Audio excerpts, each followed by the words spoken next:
नमस्कार आप सभी को। मैं सोनिया सिंह स्वागत करती हूँ बीट द कंपटीशन पे। तो एक परमानेंट गवर्नमेंट एडेड स्कूलों की तरफ से 1000 से ज़्यादा वैकेंसीज हमारे पास आई हैं। अच्छी खासी वैकेंसीज हैं, कोई भी अप्लाई कर सकता है, कोई स्टेट बाउंडेशन इसमें नहीं है। यदि आप इंटरेस्टेड हैं तो ज़रूर इसमें अप्लाई कीजिएगा। पहले हम ये जानेंगे कि वैकेंसी आई कहाँ से है और इस वैकेंसी में कौन कौन अप्लाई कर सकता है। एलिजिबिलिटी क्राइटेरिया भी बिल्कुल जानेंगे क्योंकि इम्पोर्टेंट है। फीस कितनी है, कहाँ रजिस्टर करना है और कहाँ पर रजिस्ट्रेशन करके आप जो है अपने एप्लीकेशन को सबमिट कर पाएंगे। तो state selection board SSB higher education department government of Odisha से ये आई है वैकेंसी। जैसे ही आप इनके फर्स्ट पेज के ऊपर क्लिक करेंगे, इसके ऑफिशियल वेबसाइट आपको डिस्क्रिप्शन बॉक्स में मिल जाएगी।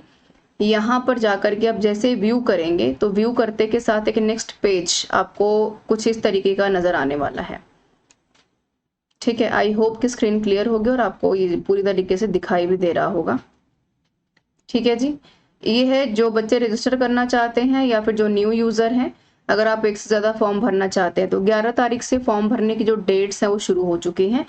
तो क्लिक है टू रीड द एडवर्टाइजमेंट। इसको अप्लाई करने से पहले पूरा पढ़ लीजिएगा क्या क्या है। मैं आपको इन शॉर्ट बता देती हूँ, आप फुर्सत से इसको निकाल करके beat the competition Telegram channel, जिसका लिंक डिस्क्रिप्शन बॉक्स में है, वहां से जा करके भी आप आराम से पढ़ सकते हैं। तो ये कह रहे हैं कि भाई एडवर्टीजमेंट हमने निकाली है ये 11/9/2023 में, यानी 11 सितंबर को, जो कल के दिन था। कह रहे हैं कि ऑनलाइन एप्लीकेशन हमने मांगे 1065 पोस्टों के लिए, 1065 ठीक है। पोस्ट लेक्चरर की है। सैलरी मिलेगी 44,000 से 1,42,000 रुपए के आसपास। ये इनके ऑफिशियल वेबसाइट है, हालांकि ये आपको डिस्क्रिप्शन बॉक्स में भी मिल जाएगी। इंपॉर्टेंट डेट्स बता दो, 11 तारीख से शुरू हो गया है और 13 अक्टूबर तक चलेगा। ऑलमोस्ट मिला जुला करके 1 महीने का प्रोसेस है जी, आप कर सकते हैं। कैसे अप्लाई करना है ये फटाफट देख लेते हैं। तो सबसे पहले आप तो वेबसाइट के ऊपर ही जाएंगे, जो मैंने आपको डिस्क्रिप्शन बॉक्स में लिंक दिया है। वैकेंसी पोजीशन क्या क्या है, एंथ्रोपोलॉजी है, बायोटेक्नोलॉजी है, बॉटनी, केमिस्ट्री सीट्स 75, कॉमर्स में 73, इकोनॉमिक्स में 186, माफ कीजिए 146, एजुकेशन में 56, इंग्लिश में 115, ज्योग्राफी में 4, जियोलॉजी में 4, हिंदी में 4, हिस्ट्री में 71, होम साइंस में 10 है, IRP एम में 2 है, ठीक है, लॉ में 1 है, लाइब्रेरी में 1 है, लॉजिक में इन फिलोसफी में 37 है, मैथमेटिक्स में 52 52, ओडिया में 49 49, फिजिक्स में 54, पॉलिटिकल साइंस में 186, अच्छी सीट 146, ठीक है, 146, साइकोलॉजी में 12 है, संस्कृत में 37, सोशियोलॉजी में 18, स्टैटिक्स में 4 है, तेलुगु में 1, उर्दू में 1 है, जोलॉजी में 1 है, मिलाकर हो गई जी 165। ठीक है, तो ये आप कैटेगरी वाइज भी जो अपना जो डिस्ट्रीब्यूशन है वो देख पाएंगे, ST में, SC में, ठीक है, और जो जनरल कैटेगरीज है उनकी भी वैकेंसीज का जो पोस्ट है वो डिवाइड कर दिया है। तो आगे बढ़ते हैं और देखते हैं कि क्या कुछ यहाँ पर इन्होंने बता रखा है। सब्जेक्ट्स आपने देख लिए कौन कौन अप्लाई कर सकता है, ठीक है, ये आप एक बार देख लेते हैं दोबारा से। तो एज लिमिट यहाँ पर दिए, देखिए कि अगर आपका सब्जेक्ट कॉम्बिनेशन है, अगर आपने मास्टर्स में 55% ले रखे हैं तो आप बड़े आराम से यहाँ पर अप्लाई कर सकते हैं, है ना। ये कह रहे हैं कि कैटेगरी 6 HI LD और MD में जो सब कैटेगरीज हैं यहाँ पर, अगर उनके पास ही सब्जेक्ट्स हैं मास्टर्स में, है ना, तो आप अप्लाई कर सकते हैं, जो आपको ध्यान में रखना है। तो एज लिमिट क्या है, 21 साल से लेकर के कह रहे हैं कि 42 ईयर्स तक आप अप्लाई कर सकते हैं। जनरल कैटेगरी की मैं बात कर रही हूँ, एज रिलैक्सेशन तो सब में होगा ही होगा, है ना। 5 साल देख रहे हैं आप यहाँ पर है। 5 ईयर कैंडिडेट्स किसके लिए है, SC कैटेगरीज के लिए, STs के लिए, और जो यहाँ पर EBC कैटेगरी से आते हैं या फिर फिजिकली हैंडीकैप्ड हैं उनको 10 ईयर का तो रिलैक्सेशन है ही। 40% अगर डिसेबिलिटी अगर आपकी बॉडी के अंदर है तो आपको यहाँ पर जो है अच्छी खासी जो है वेटेज दी जाएगी। और एजुकेशन क्वालिफिकेशन जैसा कि मैंने बताया कि मास्टर्स कर रखी है 55% से किसी भी सब्जेक्ट में जिसमें भी आप अप्लाई करना चाहते हैं, चाहे वो जियोलॉजी है, इकोनॉमिक्स है, फिजिक्स है, केमिस्ट्री है, मैथ्स है, ठीक है। एक इन्होंने प्रोसीजर क्या बताया, 3 चरणों में आपका पेपर होगा। करियर बता देती हूँ मैं, पहले ये जान लें कि रिटर्न में कितना मिलेगा आपको। 150 नंबर का पेपर है जी आपका, MCQs बेस्ड होगा।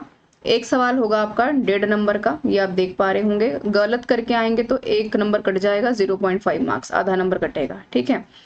और ये जो 25 नंबर आपको करियर के नजर आ रहे हैं, ये कह रहे हैं कि ये 25 नंबर का वेटेज हम रखेंगे करियर असेसमेंट में रिटर्न निकालने के बाद। अगर आपने MPhil कर रखी है, JRF है, नेट क्वालिफाइड है तो 10 नंबर मिलेगा, PhD वालों को 25 नंबर मिलेगा। कुछ नहीं भी किया है तो अगर आपको रिटर्न में ठीक ठाक नंबर आ जाता है तो भी आपको सिलेक्शन मिल जाएगा। मास्टर्स किया है 55% से, जिस भी सब्जेक्ट में अप्लाई करना है तो आप अप्लाई कर सकते हैं। ओके। तो zone of examination application fees देख लीजिए 500 रुपए है जी यूआर कैटेगरी की, और 200 है यहाँ पर जो सब कैटेगरीज के हैं, यानी कि ST SC जो OBC WS कैंडिडेट्स हैं। प्रोसीजर ऑफ एप्लीकेशन क्या है, वेबसाइट के ऊपर जाकर के आपको अप्लाई करना है, जो मैंने आपको ये वाला यहाँ पर दिखाया था पेज, ठीक है, यहाँ पर जाकर के आप अप्लाई कर दीजिएगा। एलिजिबिलिटी कंडीशन क्या है, अदर स्टेट, जो बच्चे बहुत सवाल पूछते हैं भाई, कह रहे हैं कि सिटीजन तो हो इंडिया के आप, उड़िया आपको बोलनी लिखनी और आनी चाहिए, ठीक है, उड़िया लैंग्वेज सब्जेक्ट आपने पढ़ रखा हो मिडिल स्कूल तक, मेट्रिकुलेशन तक आप अगर आपने उड़िया एज ए मीडियम पढ़ भी रखा है तो भी कोई दिक्कत नहीं है। एग्जामिनेशन ऑफ क्लास 8 तक का आपने उड़िया लैंग्वेज पढ़ी हो। Middle English school standard conducted by the school of mass education department Odia. तो ये कह रहे हैं कि जो टेस्ट अगर आपने पास कर रखा है यहाँ पर उड़िया का, जो middle English school standards conduct करवाते हैं, तो ये एक अच्छी बात आपके लिए हो सकती है। अदर स्टेट वालों की बात कर रहे हैं, अगर आप खुद उड़िया से हैं, माफ कीजिएगा उड़ीसा से, तब तो कोई दिक्कत ही नहीं है। कह रहे हैं कि who has a more than one spouse living with non be eligible for appointment unless the state government has exempted his or her case from the operations of his limitations for any good and sufficient reasons। तो ये ही काम की चीजें हैं, बाकी तो देखिए बहुत कुछ है जानने सुनने को, है ना। और ये जब आपका सिलेक्शन हो जाएगा तो ये सारे सर्टिफिकेट्स लेते जाइएगा, हार्ड कॉपी लेके जानी है, मास्टर डिग्री की certification, grade marks, MPhil PhD कर रखी है तो लेकर के जाइएगा साथ में। So this is all about the session everyone. ये शॉर्ट नोटिस मुझे देना था क्योंकि जाहिर सी बात है कि बहुत सारे ऐसे बच्चे थे जो कि जानकारी के अभाव की वजह से फॉर्म नहीं भर पाते हैं।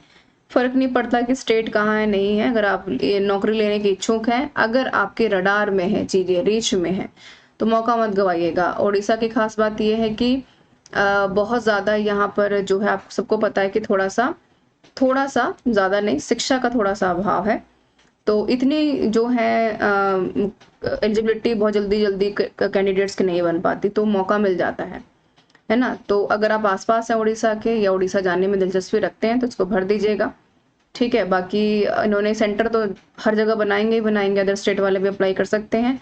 प्रोबेबली आपको पेपर जो है जाकर के उड़ीसा में देना पड़ेगा, ठीक है। और beat the competition Telegram channel है हमारा, डिस्क्रिप्शन बॉक्स में लिंक है, वहां जाकर के अप्लाई कर दीजिएगा। मेरे साथ बने रहने के लिए आपका बहुत बहुत धन्यवाद। मिलते हैं नेक्स्ट नोटिफिकेशन में कुछ बेहतर अदर कंटेंट्स के साथ।